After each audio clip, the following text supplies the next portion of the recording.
Good morning, ladies and gentlemen. Nice to be here. Thanks for the introduction. Yes, let's explore this future of the landscapes a bit. When technology jumps out of this weird little computer screen, which I'm staring way too many times today at, and when technology becomes a part of our body, of the things we wear, the environment or the landscapes we inhabit. And today I want to show you some examples which in a way have become successful, or even better, maybe meaningful. Bicycle paths which charge at daytime and glow at night, or smoke-free towers which suck up polluted air, clean it so that we have some kind of parks, playgrounds which are purified so that children can play outside again. But before we dive into that, I thought let's start with some examples when it goes wrong. Because this is, I'm from the Netherlands, this is something you don't really talk about so much. But it's incredibly important if you want to be successful to try. It's like when you're building a pancake, the first one always fails, but that's why they are so nice to make. This is an example when it goes wrong. Can I have the next slide? 2 years ago in Uzbekistan, when people encounter the escalator for the first time in their life. So ladies and gentlemen, this is when we only focus on technology and we forget about people. It goes wrong. So this is us, you know. Sometimes we're a bit scared of this new world. We don't know what to do. Here, see, I love this. And then she pushes a button and we stop all the effort for nothing. So we have to get used a bit to our new environment.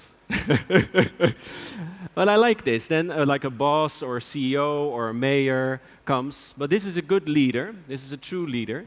Because he waits a little bit. See? And then he puts it on. Yeah. But then again, maybe it is not that difficult. All we really have to do in this new world is to learn how to let go. Just let go. But apparently we find this very difficult. By the way, I have a 2-hour footage of this, so I'm perfectly fine with just showing you this. No, but seriously, you know, like, why am I showing you this? Well, because this is me. This is you, this is us. We know that old systems are crashing, in terms of economy, in terms of energy, in terms of technology. But at the same time, we're a bit scared of this new world. Will robots take over our job? What does happiness mean? Like the question you had with, is the machine determining what I read, or am I just watching cat movies? We are in this state of flux, and I think that makes today a very, very exciting time, where in a weird way we are forced to be creative again. And I like that a lot. It helps us to question, to rethink. And that's what I do as a maker, as a designer, as an architect. You remember these glow-in-the-dark little stars when which were on the top of your ceiling when you were a boy or a girl? Yes, you know what I mean? This tick, tick, tick. I love that. I think I've been staring at way too long when I was a small kid. But it's beautiful. It's light, self-sufficient, no battery, no solar panel. So one day we started to look at this material 2 years ago, realized it has poisonous radon in it. It wasn't developed for 25 years, only glowed for 30 minutes. So we went back to the lab, made it more smart, more durable, more brightness. And at the same time, we started to connect it. We started to connect it with Van Gogh, a request from the International Van Gogh Year, where there's a place in Nune, nearby Eindhoven, where Van Gogh actually lived. But the problem with that area is that, in a way, there's not so much to see. Because Van Gogh sort of died, so it's in that way useless. But the area is being visited by a lot of tourists and important people. And so in a way, we started to connect this world a bit, from the material, from the paintings that you said, this connection between these worlds. And after 12 months, we realized this one, a bicycle path charging at daytime, glowing at night, hinting towards a world which is hopefully energy friendly or energy harvesting, linking towards the local tradition, because Van Gogh actually lived and worked here. He walked these grounds from 8083 till 8085. And this is something you can visit. You can go there for free, no ticket needed. Short movie.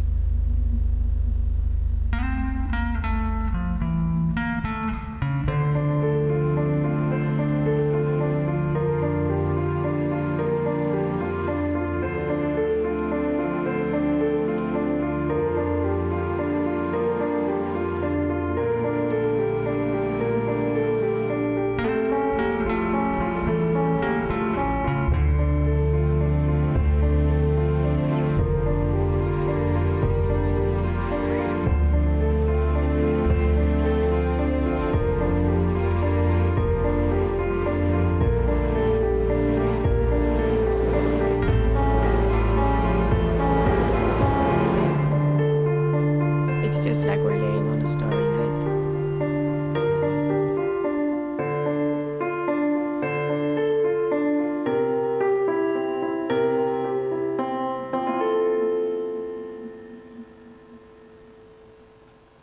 And we launched this, I think, what was it, 12 months ago, where it was a collaboration between actually our company and Heijmans, which you know is a great, but in the same way, the infrastructure company is a very conservative business. So the CEO of this very big company realized they have to work together with smaller creative companies like me to make progress. And I think this is also very important for you to speed up, to progress. And what happened is, because we launched this, suddenly something happened which we didn't expect it. Suddenly CNN, BBC, Reuters, everybody sort of jumped into it. And suddenly a bicycle path became worldwide news. Usually when it's about mobility and innovation, it's always about the car, the Tesla, the BMW, billions of R&D. But here something new popped up. And what also happened is two worlds sort of woke up and popped into our face. The world of the heart capital, so the sheikhs from Qatar, which started to call how much for 10 kilometers. Okay, so everybody happy again, so we can do more. But also, I think this is an important one. The world of the soft capital, which in my opinion is as important, the world of imagination, the world of dreams. This is a children's book which was sent to us a couple of weeks ago. We didn't know, And this book is about children visiting the life of Van Gogh. And in that book, they visit our bicycle path. Here they made a little copycat, you see? And it's so great. So suddenly you dive into the world of education, of imagination. You think that children somehow adapt this kind of new thinking much, much more. And it's great. You know, I can imagine that we have a whole new generation thinking that bicycle paths can be completely different, that they will point at bicycle paths that you and I think are normal now and say, hey, mama, this one doesn't work. So questioning what is normal and what is normal, what is natural and unnatural might be the key essence of what we're trying to achieve here. Also, these kind of things, you know that maybe, but maybe not everybody knows. It's not a solo act. It's not a sort of Van Gogh, brilliant genius, sitting on an attic, cutting off little pieces of his ear. Of course not. This is teamwork, and this is the dream factory we have in Rotterdam. It's an old industrial area which was deserted, problematic, vandalism, prostitution. But now the city invested in it as a creative industry, as a hub, an old glass house which we saved from demolishment. So you have the process managers here, the architects, designers here, big place where we can prototype. Create a place where you can experiment, where you can learn, where you can make a mistake, where you can build and where you can dream. Super important. And also, what I realized as I've been doing this for a couple of years now is that this is not just sort of fun or a nice hobby. I hate that word, hobby. The hobby or something it makes your parents proud. Of course, also, but it's the new economy. It goes much more than that. This is an index the World Economic Forum made, global think tank in Geneva, where they interviewed a lot of smart, famous people all around the world, and they made a top 10 index of the things you need to be to become successful. And this is not being good, really good in Excel. You look at this. Number 3, creativity. Number 2, critical thinking. Number 1, problem solving, really complex. All the things a computer or a robot is really, really bad in. So this creates hope for me, that in this over-digitalized, over-Internet of Things, over-connectivitized world we will live in, hopefully certain human skills will pop up and become meaningful. And you will not go to a museum just because of a hobby or you're interested in it, hopefully as well, I think, but also to train your brain in things that computers maybe can never do. Yes? So there's hope for arts and culture and creative industry, and this sort of proves it. And please go online and you have the full report, it's all available. All these kind of things maybe start with a question, with a frustration, with a big question mark. Why? Why do jellyfish emit light? How do fireflies sort of communicate through light with each other? Why do we accept pollution? Look at this. This is from my room 2 years ago in Beijing. The below image is on a Saturday. CCTV tower, OMA, you see here. And it's okay. Life is good. I can see the people, the birds, the sky. People are working. Life is okay. And then on Wednesday, the top image. Bomb, pollution. All the cars, the factories start to run again. And the city becomes so sort of covered in a veil of smog. You know, a city sometimes so disgusting, you almost start to smoke again just to feel healthy. It's like really and it's easy to blame China, but it's not true, because most likely this clicker, which is not really working well, but anyway, is in my hand. It's made in China, or the beamer which is projecting the image you are seeing. So we are part of this network. It's McLuhan. At Spacecraft Earth, there are no passengers. We are all crew. We're part of this system. And so, yes, there's a Beijing government spending its war on smog billions and billions of euros, clean technology, electrical cars, more bicycles, but it takes too long, 10, 15 years. And so I was looking at my room, and I was looking outside, and I became a bit sad, you know. It's really sad. You live 2 years shorter. Children have lung cancer when they're 6 years old, you know. Is this innovation? Is this what we are talking about here in Ghent today? No. And so I came up with this idea, like, you remember when you have a plastic balloon, when you were a boy and you start to polish it, it becomes... Guys, don't send me a tweet, just tell me. What happens when you polish a balloon? Static, yeah. It becomes static electrified, thank you. It starts to attract your hair.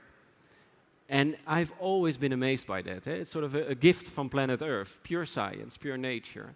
What if we would use that principle, actually, to build literally the largest smog vacuum cleaner in the world? You know, it's a simple idea. We suck up the pollution, clean it, and spit out clean air so people can breathe again. And this is how it starts, a sketch, an idea. And you start to talk with the true scientists who've been working on it for many, many years, TU Delft, our own team of designers and experts.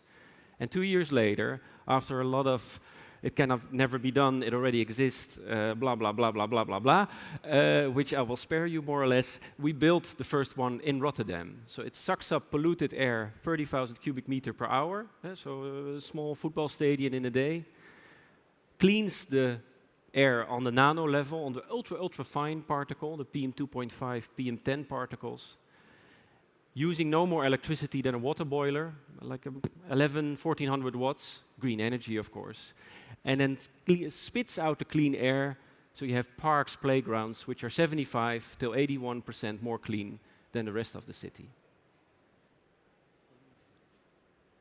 Short movie. There's something normal and take it for granted.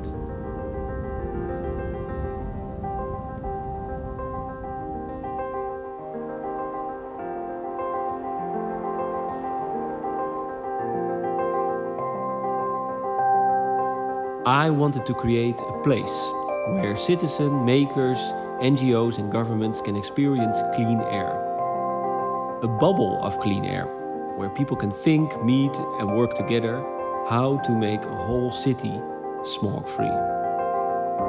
It's a place created by the largest air purifying in the world, which can travel, a smog-free tower.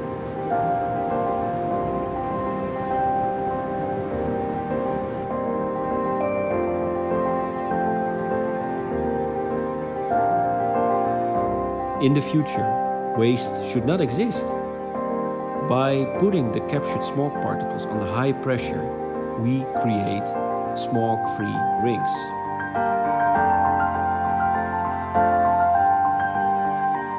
And so by sharing a smog-free ring, you donate 1,000 cubic meters of clean air to the city where the smog-free tower is in.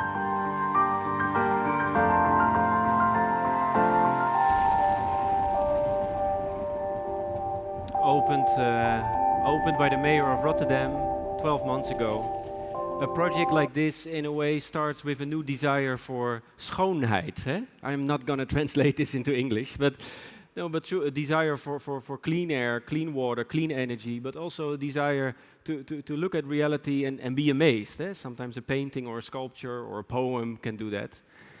And what is very interesting is, can one tower clean a whole city? Of course not. We all know the final solution. The true challenge is how to get there and how to become part of the so-called, part of the solution instead of just being part of the problem.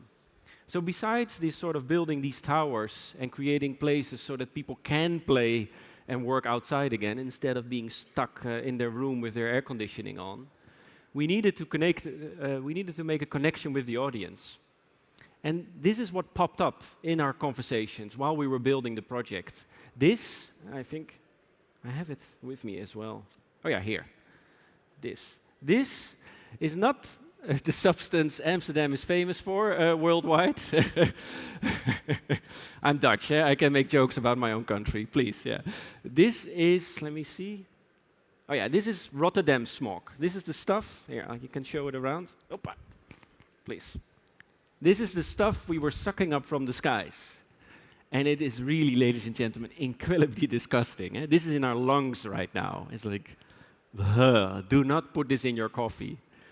And at the same time, we thought, we should do something with this, because we believe waste should not exist. Waste for the one should be food for the other. Think like a circle. Think like a network. And at the same time as well, we had a problem. We had a budget problem.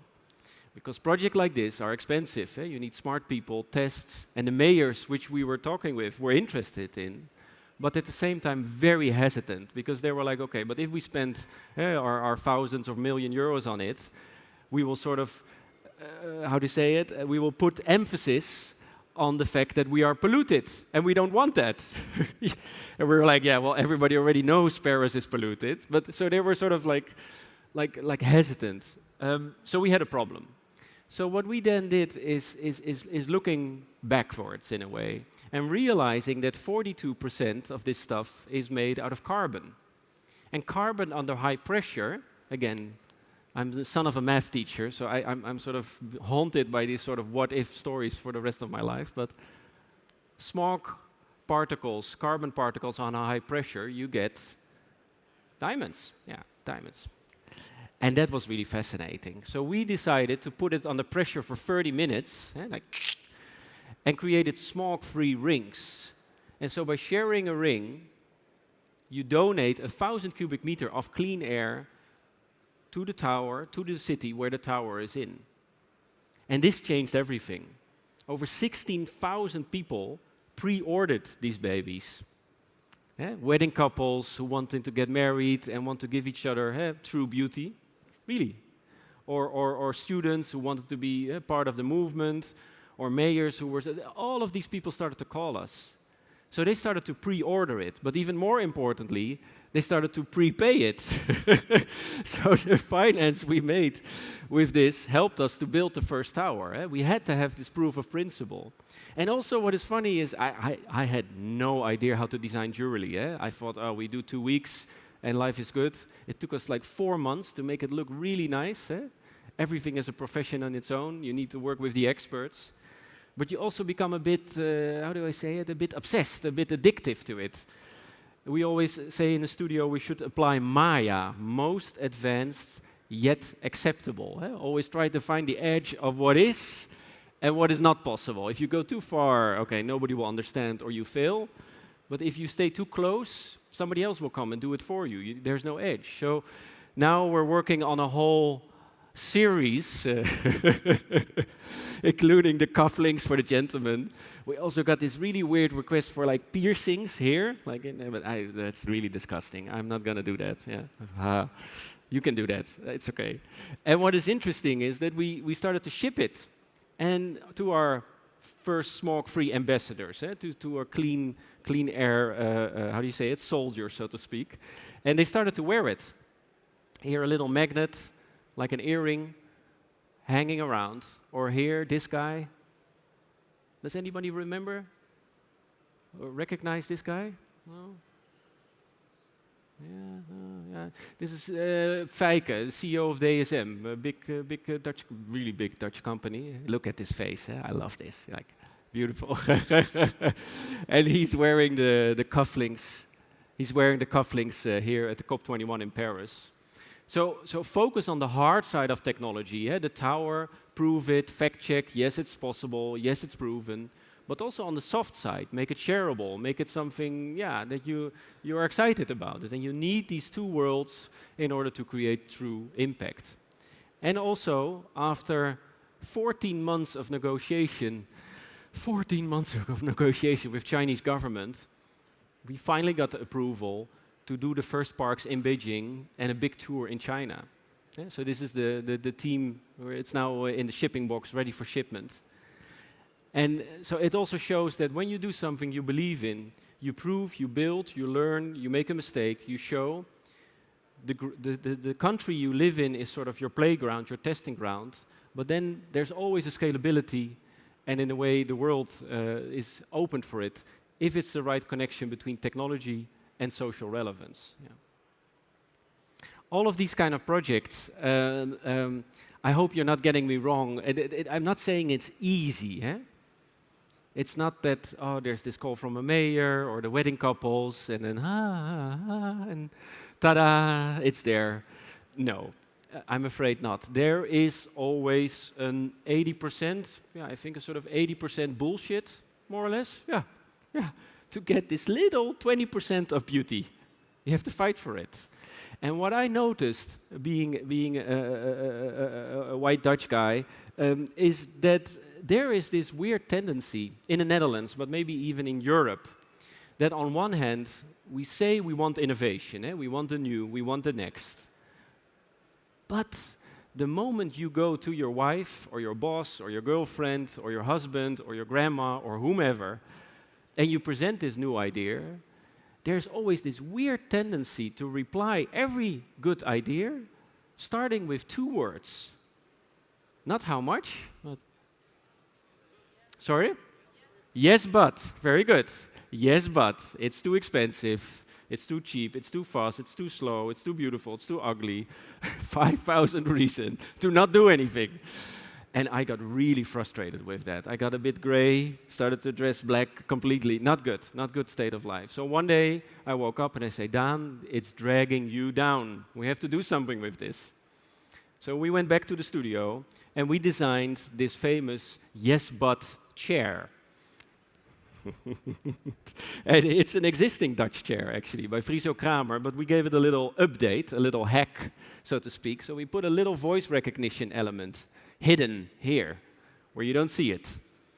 And so the moment you sit on that chair and you say those 2 horrible, destructive, soon-to-be forbidden words, you get a short but pretty intense little shock on the backside of your bottom.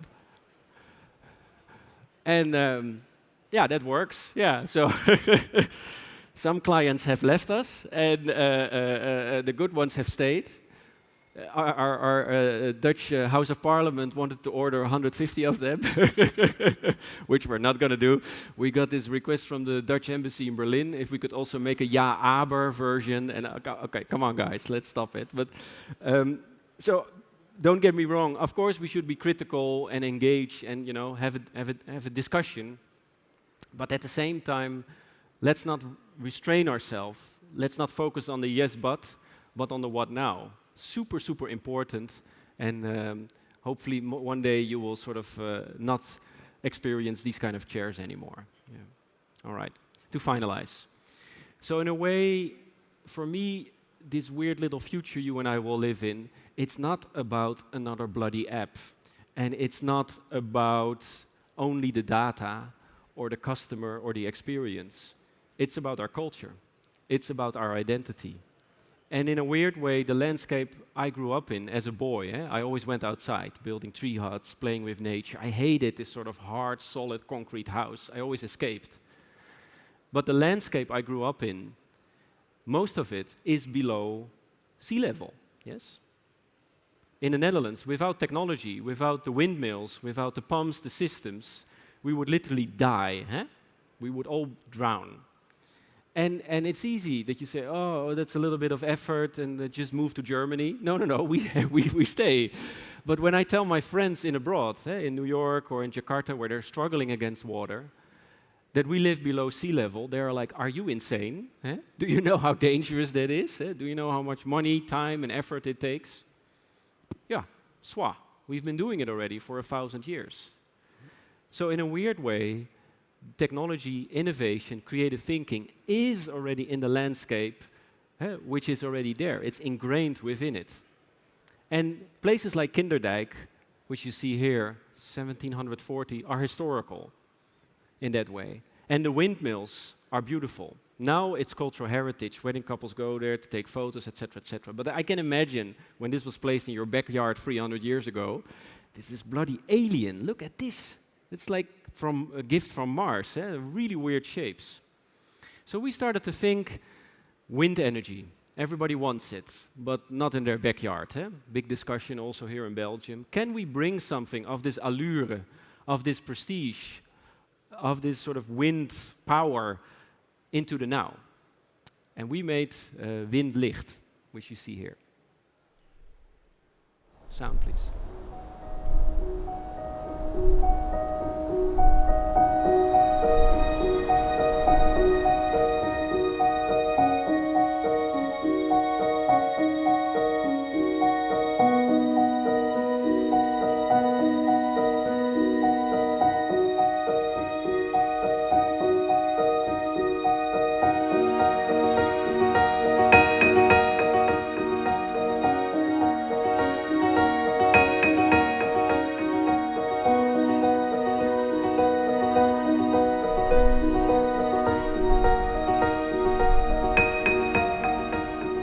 Het zet de molens toch ook in een ander licht, dat de mensen een beter beeld krijgen van windenergie. Het heeft wel iets weg van touwtjes springen, maar dan met de wind. Heel apart om te zien. Imponerend, prachtig zicht zo, die lijnen. Het zou een Kinderdijk 2.0 kunnen zijn.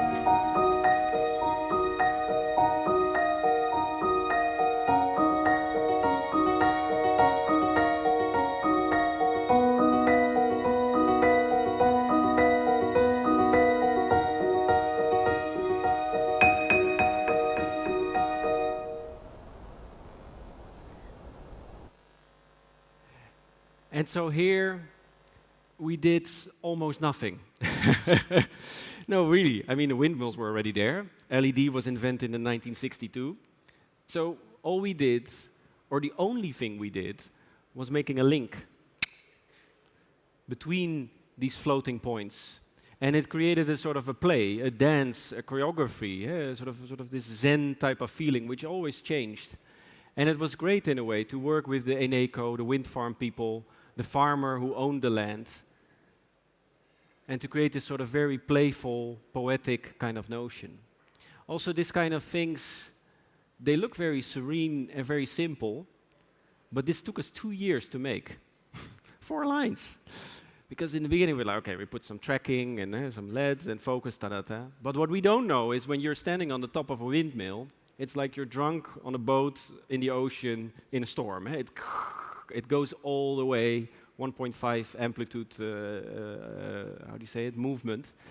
And at the same time, wind blades are go at 280 kilometer per hour, and they rotate, so they go from 2 meter width to 80 centimeter width. So basically, you have two floating points. So the first test we did, the lines they looked like they had Parkinson, like Dr. Bibber, like not good.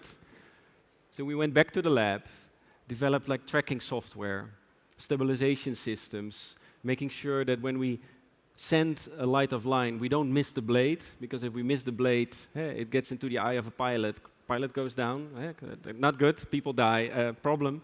Yeah, you have to deal with that as well. So what I like about it is these layers and layers and layers and layers of software code to create a code to get this very simple effect.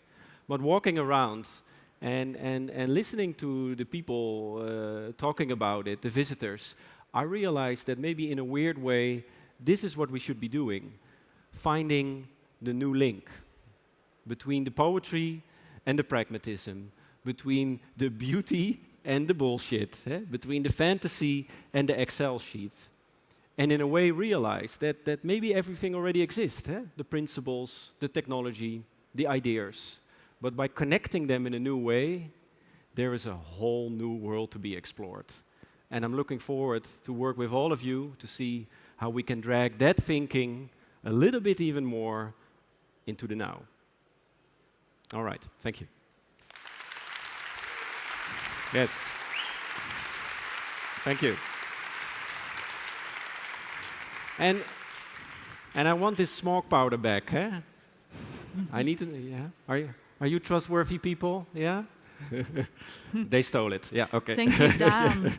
Really inspiring to see how you use, well, art and beauty Technology. to challenge existing models. So it's really inspiring. Which one did you like the most? Actually, I saw another one on your website. It was the smart highway. Oh, yeah. You didn't show it today, but I can show it. But that was I actually can my take 3 favorite hours, one. yeah. So Okay. I invite everybody to take a look at Daan's website. Yeah, there's a lot more. There's a lot of content on What there. is interesting is that these, for example, the Windlight was supported by KPN and Eneco, big corporations who wanted to sort of show their climate neutral, energy neutralness. It's fascinating. I mean, I'm 10, 15 people, very small company. But how you can work with big corporations and still maintain your artisticness, your autonomy, and at the same time work together and create impact. I can imagine that they all want to have a say in what you're creating, but as an artist, you have like your own way of doing things, probably. And they know that, yeah. All right. Questions. We're open for questions from the audience, so if anybody has a question, please stand up, and the microphone will come to you. Yeah. This is the ring. Ah, I should always be a bit. I should always be very careful in giving ladies rings to ladies. But this is one of the first smoke-free rings we can show as well. Very nice. Yeah. It's very nice. I will show you all. Yeah. Anybody has a question? Over there. Yeah. The microphone will come. You can stand up if you want. It's. Okay. Daan, first of all, thank you very much for the fantastic presentation. My pleasure. I really understood or picked up the points you raised about the importance of creativity, critical thinking, being able to solve complex problems and so on. Now, I have 2 children. They're 6 and 8 years old. And I'm wondering what would be the best way to prepare them for this future? Because now is the time to actually get them ready, I think. Yeah. Do you have any advice? Oh boy. So you're going to trust me? My children? with the future of your children. Wow. Then okay. How do I avoid cliche? 80% of the stuff I'm doing now, I was never educated for. I'm actually the son of 2 tutors, and I was kicked out of fine art school twice. So life has somehow a weird way of dealing with you. So it's hard to give you a good judgment. But I think one is indeed to realize the power of creativity. And we have a certain way of validating it as a soft skill, as it's nice to have, and but it's true powerful. So I think whatever he or she is going to do is just try to trigger their diversity. Go to a zoo, learn about plants, learn about animals, learn about technology, learn about the female side or the male side within you. Give them a really difficult book to read that they will never figure out the coming 3 years, but it's okay. And then just drop them to the world and let them decide. we have to let go of control somewhere there in between the line, and that makes it scary. Yeah, yeah. But don't worry, it's going to be okay. Yeah, yeah, yeah. And because that generation will make the real goals, so to speak. I'm just doing the foreplay here. We're just, I mean, our generation, we're messing, or we're cleaning up the mess which the generations before us did. But the children that you're talking about, hopefully they can start doing it right, and design cities where smoke-free towers are not necessary anymore.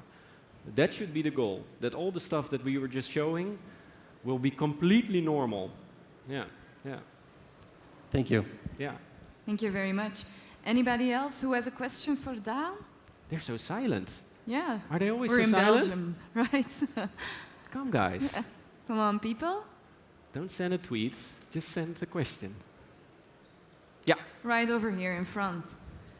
You can stand up if you Oh, want. you have a big smile on your for the face, question. so... There's your microphone. I'm just wondering, when a corporation approaches you, how does it happen? I mean, for a big multinational to approach you, Yeah. do they come with an idea? Do they come with nothing? Oh, How does it kick off? It goes all the different ways. I mean, sometimes we have people coming to us with a question like a mayor or an airport or a foundation. Hey, can you think about this? Can you think about that? But sometimes we initiate our own project as a studio, like smoke-free project. Nobody's going to call me 2 years ago and say, can you make a smoke-free tower? They don't know. So it's sort of a balance. But what I like is a question that challenges me. You know, that there's something to be solved, and it should have a social element to improve the life, not just to decorate. And I think you can sense that in a 5 or 6 minute conversation. And if you have that purpose right, if you really have this purpose right, the rest is pragmatics. But it's not easy. I'll share maybe share a short story which I encountered with the directors of Heijmans, the infrastructure company we work with. And I'm trained as an artist. So we were walking around when we didn't know each other that well, 2 years ago, 3 years ago. And they were showing their projects. And while we were walking, I was telling them that next week, the curator of Tate Modern would come by to our studio. And I was really excited about that. Like, good museum in London, and let's do something nice. But these directors of Heijmans looked at me in a complete state of shock.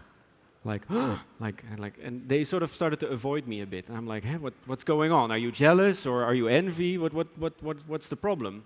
And it took us a couple of hours actually to realize that the word curator, in the art world, it means a moderator, somebody who makes an exhibition. But in the business world, it means the person who knocks on your door when your company goes bankrupt. So they were like, this guy is going bankrupt and he's actually enjoying it, you know, like what kind of collaboration are we? And then we're both Dutch, both native Dutch speaking. So yeah, I like when people come with a question, but there should always be a desire to explore something new. It's not going to be easy, but it's going to be fun. Yeah. Yeah. Thank you. One last question, then? Yes. Yeah.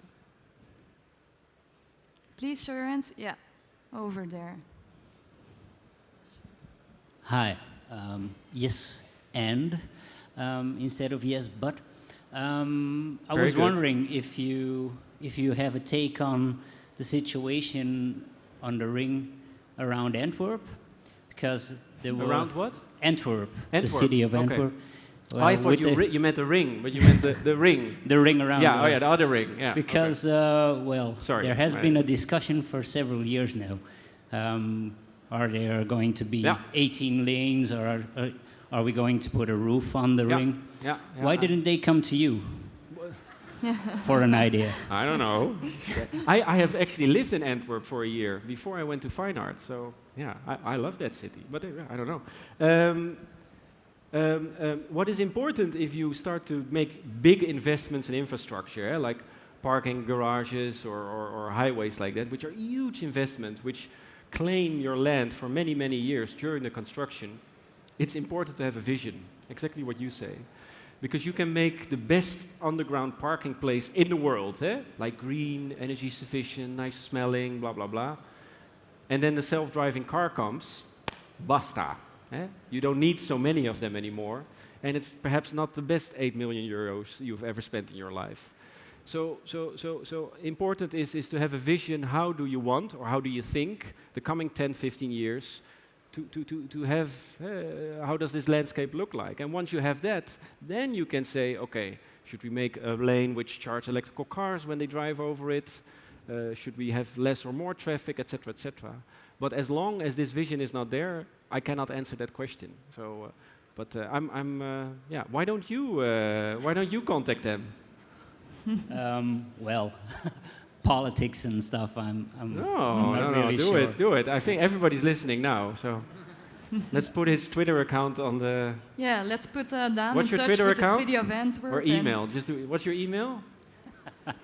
Well, the guys from the city of Ghent are here, so if you want to talk. My Twitter account. I will tell you my Twitter account. Yeah, at Robin Leemans.